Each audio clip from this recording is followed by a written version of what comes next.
Dahil sa maagap na hot pursuit operation na inilunsad ng kapulisan ng Police Regional Office Cordillera Administrative Region of Bulacan ay matagumpay na naaresto ang dalawang lalaking nagtangkang tumakas dala ang mga sako ng naglalaman ng pinatuyong dahon ng marijuana na nagkakahalaga ng 17,720,000 pesos. Bakong Benguetang nito lamang ika-4 ng Nobyembre taong kasalukuyan.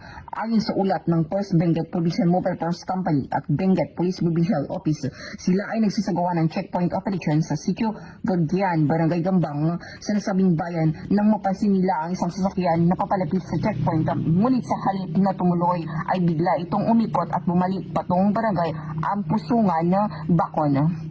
Dahil sa kahina-hinalang kilos, agad na nagsagawa ng hot pursuit operation ang mga pulis upang habulin ang tumakas na sasakyan. Ipinagbigay alam din nila sa mga tauhan ng Bacon Municipal Police Station, 2nd Provincial Mobile Force Company at Provincial Intelligence Unit ang nasabing insidente na kaagad namang naglatag ng karagdagang checkpoint sa Sitio Ay Barangay Ampusungan. Dahil sa mabilis na aksyon ng kapulisan ay agad na natuntun ang naturang sasakyan sa Sitio Mugaw, Barangay Gambang. Mga 3 to 4 kilometers yung tinakbo ng patakas na mga suspect, and then hanggang sila nga po ay nahuli. Kinilala ang mga suspect bilang dalawang lalaki na may edad 25 years old at 24 years old na kapwa residente ng Parañaque City.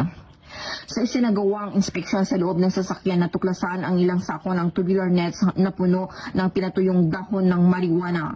Ang mga nasabing sako ay naglalaman ng mga sumusunod: 127 tubular forms ng dried marijuana leaves na may kabuang timbang na 127 kilograms at may standard drug price na 15,240,000 pesos. Isang plain yellow sack na naglalaman ng 10.27 kilogram ng dried marijuana leaves na may standard drug price na 1,232,400 pesos at isang garbage bag na naglalaman ng 10.4 kilogram ng dried marijuana leaves at stocks na may SDP 1,248,000 pesos.